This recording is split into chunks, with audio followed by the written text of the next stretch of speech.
I'm Matt with etrailer, and today we're taking a closer look at some of the features of the Leer's ladder rack that has the ability to be mounted onto the Leer's tonneau cover on the back of our 2022 Ram 1500. This is going to be a really nice option for you if you plan on hauling a lot of gear in the back of your truck. It's really going to open up a lot of space, because whether if you want to put any accessories on top of here, anything like ski carriers or snowboard carriers, or if you want to put a rooftop tent in the back, you're going to have that option too. Now, if you want to put ladders or anything longer like that, keep in mind when you are putting them in here, you're going to be very limited on space because of how high this ladder rack system sits. It's not higher than the front of your cab. So if you have anything longer than 6 feet, then it's going to make contact with that cab. Now, this is going to be comprised of 3 parts, and that first part is going to be our 69-inch crossbars.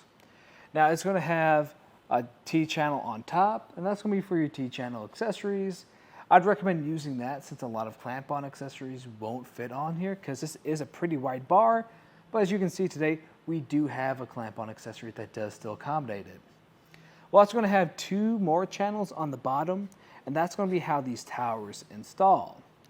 Now, you can also use this for if you have any light bars you want to put underneath here, so if you need a little bit extra light when you're working at night, you're going to have that ability too. And we're going to have this end cap at the very end, and this is going to double as 2 things.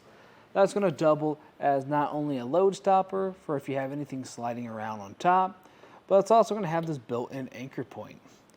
That built-in anchor point's great if you need to tie anything off, kind of like a kayak. So what I would recommend doing is flipping this around for a few cases. So if you have anything like ski carriers, if you want that closer to the edge, it's going to be better to have it facing down so it's easier to get those skis or snowboards off. Or if you have that rooftop tent, because that rooftop tent will have a piece that extends out, and if this is facing up, that's going to interact with it and prevent it from folding completely. Going to our towers now, the way this is going to seat in to our tonneau cover is we're going to have 2 bolts underneath with some nuts that hold it into place. And the way those bolts are going to sit in here is we're going to have our tonneau cover that has this T-track that runs down, and that's where those bolts are going to sit in. The system we have today comes in 2 options. That's going to be the 200-pound configuration and the 400-pound configuration. We have the 200-pound one today, and the only difference between the 200 and 400 is the 400 is going to come with these additional clamps. That's just going to make it more sturdy. As for the material, the crossbars are going to be constructed from aluminum, so they're going to be very lightweight and corrosion resistant. And our towers are going to be made from steel with a black powder coat finish. So these are going to be very durable, and that finish is going to help it be more weather resistant. Now, moving over to our next step is going to be installing our ladder rack. And so we're going to lay out everything. We're going to have our crossbars, the towers that go along with them, and then we're going to have all the hardware along with the end caps. I'm going to recommend some tools, just a few Allen keys, which I'll specify later on, and then some socket wrenches. Our first step is going to be removing this bolt. We're just going to twist it off.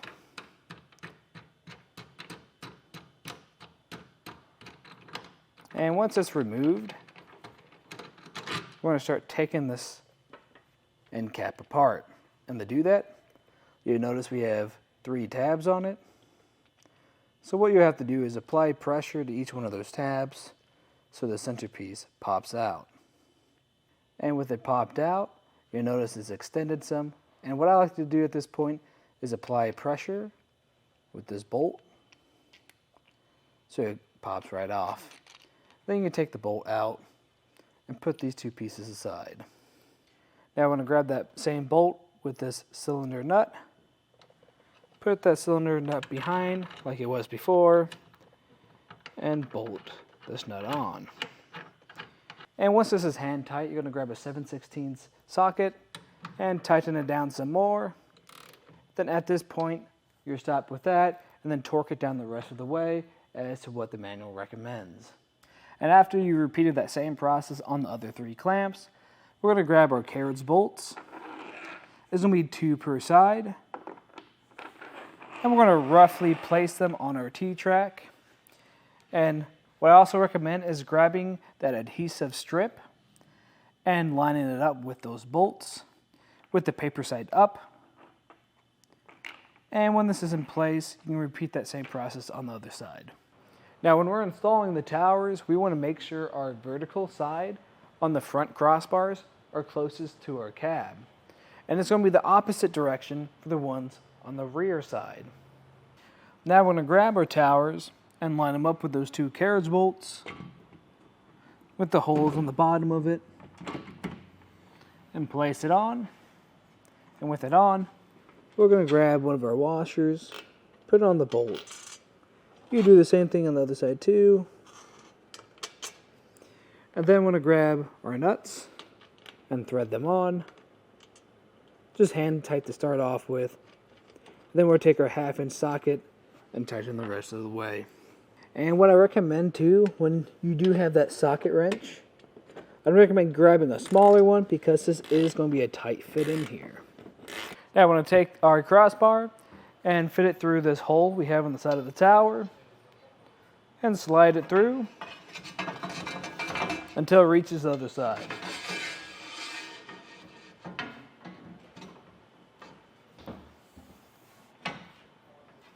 And when you have it on there all the way, what I recommend doing at this point is taking a tape measure, going from the tower to the end of the crossbar to get that overhang and make sure it's even on both sides. Now we're going to run these bolts through the top. And once all 4 of them are through, we're going to take this square plate and push it up through the bottom. I like to put my palm on top so these bolts don't push out. And next we're going to take a washer and push it up onto this bolt. A trick you can do is putting it on at an angle, like so, and it'll hold itself up. And then just hand threading this nut on. And once this is on there all the way, or just at least hand thread tight, then we can put the rest of them on. Now we're going to take a 3/16 Allen key, put it on the top where we have a connection made. Once that connection's made, we're going to go beneath and start tightening these bolts down with a 1/2-inch socket. After when both sides are tightened down on top, we're going to come over to the end of it to put on these end caps. We're just going to take this bolt, run it through, connect it to the hole on the back side, hand tighten it at first. Once I get that first one started, I'll grab the second bolt and repeat that process. And then I'm going to grab our Allen key, and that's going to be a 1/8, and tighten them down the rest of the way. And the last thing I recommend doing is just pulling that tonneau cover all the way out to make sure there's not any tight spots on it and it's fitting well. Another way you can tell this isn't fitting correctly is if you have any bowing on your crossbars, and if it is, then you need to loosen your bars up. But if you liked everything you saw today, that's just a look at the installation and some of the features of the Leer's ladder rack on the back of our 2022 Ram 1500.